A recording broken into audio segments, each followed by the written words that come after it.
Hello बच्चों, आप सबको फिर से स्वागत करता हूं।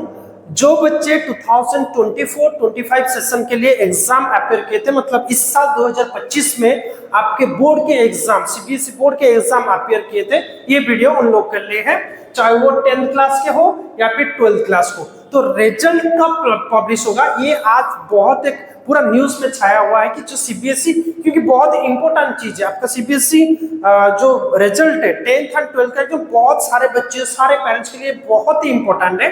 तो चलिए हम आज इसके ऊपर बात करते हैं। तो उससे पहले मैं आपको बता देना चाहता हूँ, इस तरह का अपडेट मैं रेगुलर लाता रहता हूँ आपके सामने। तो अगर आप लोग मेरे इस चैनल को सब्सक्राइब नहीं किए तो सब्सक्राइब जरूर कीजिए और डेफिनेटली मेरा इस वीडियो को लाइक कर दीजिए। और चलिए तो बात करते हैं कि आपका रिजल्ट कब आने वाली है। तो देखा गया है कि न्यूज में एक तरह का कुछ सर्कुलेट हो रहा है कि मई 2, जो सेकेंड मई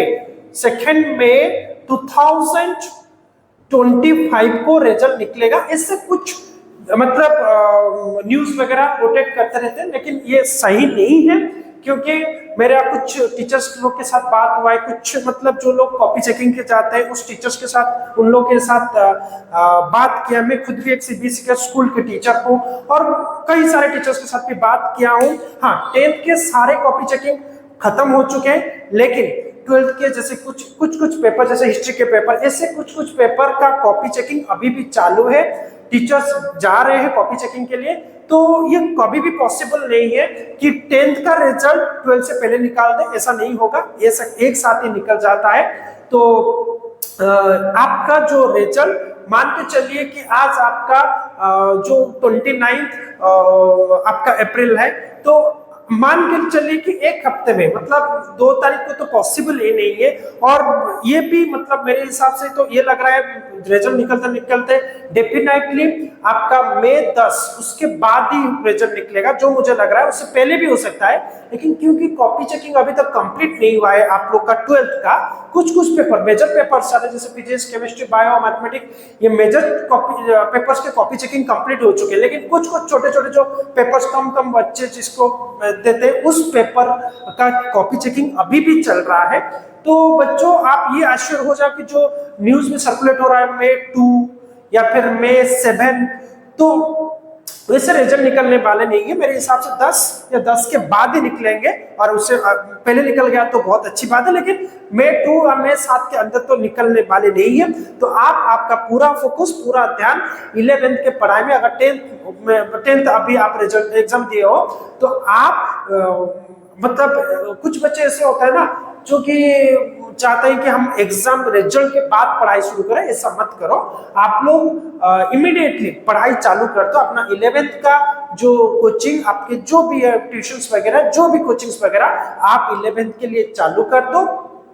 और हाँ, अभी कुछ बच्चों का ये भी डाउट रहता है कि सर, अगर मैं अभी साइंस लेके पढ़ रहा हूँ, अगर बाद में मुझे सीट नहीं मिला। देखो बच्चों, अगर आपको कॉन्फिडेंस है कि आपका जो साइंस के लिए जो मार्क चाहिए, मिनिमम मार्क चाहिए, उस आप जो भी स्कूल से पढ़ रहे हैं या फिर जो भी स्कूल में एडमिशन लेना चाहते हैं, तो आपको अगर अंदाजा, हाँ मेरा इतना लगभग तो आ ही जाएगा, तो आप उसी के साथ कंटिन्यू कीजिए।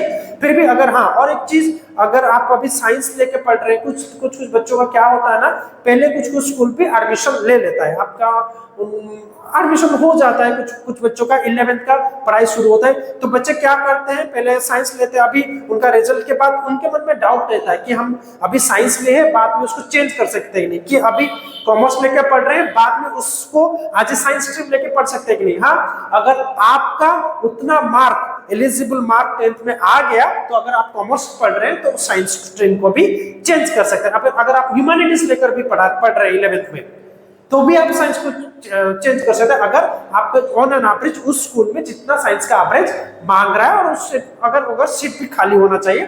तो ये सारे कुछ क्राइटेरिया है।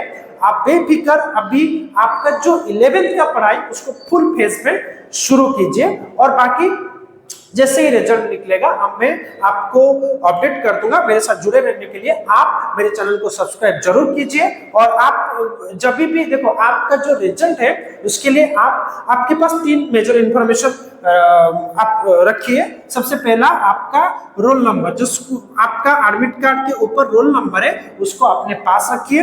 दूसरी बात, आपका डेट ऑफ बर्थ, उसको वो तो आपके पास है, और आपका रजिस्टर्ड रजिस्टर्ड मोबाइल नंबर, ये आप जो जिस नंबर पर रजिस्ट्रेशन सीबीएसई रजिस्ट्रेशन किए थे उस नंबर रखिए, लेकिन मेरे हिसाब से ये नहीं होगा, भी चले जाएगा, ये दोनों से भी काम बन जाएंगे। तो कैसे, जब रिजल्ट पब्लिश होगा आपको ये वेबसाइट, ये तीनों वेबसाइट जो कि www.results.nic.in या फिर www.cbsresults.nic.in या फिर www.cbse.nic.in इनमें आपको रिजल्ट देखने को मिल जाएंगे। और हाँ, आप डिजिलॉकर से भी डाउनलोड कर सकते हैं, लेकिन उसका प्रोसेस थोड़ा डिफिकल्ट होगा। डायरेक्टली आप इन तीनों वेबसाइट्स में से किसी वेबसाइट की मदद से आप आपका रिजल्ट देख सकते हैं। लेकिन अभी बेफिक्र होके आप कंप्लीटली अपना मन 11th की पढ़ाई में दीजिए, और जो बच्चे 12th को रिजल्ट दिए हैं वो तो उनको वेट करना पड़ेगा, उनका रिजल्ट निकलने के बाद ही सारा प्रोसेस, सारा काम आपका, चाहे आप कोई भी लाइन में जाओ। अगर आप एंट्रेंस लाइन में जाना चाहते हो, जैसे कि मेडिकल एंट्रेंस देना चाहते हो, आईआईटी देना चाहते हो, तो इस तरह का प्रिपरेशन अगर आप करना चाहते हो और एक साल रह के करना चाहते हो तो चालू कर दो, इमीडिएटली बेसिस में आप आपका प्रिपरेशन शुरू कर दो। बाकी आप मेरे साथ जुड़े रहिए, चैनल को सब्सक्राइब जरूर कीजिए, और पूरा मैं आपको अपडेट दूंगा जब भी रिजल्ट निकलेगा, कैसे चेक करना है, क्या चेक करना है, किस प्रोसेस से चेक करना है, पूरा लेटेस्ट अपडेट मैं आपके सामने लाके रखूंगा। तो मिलते हैं और एक शानदार वीडियो में, धन्यवाद।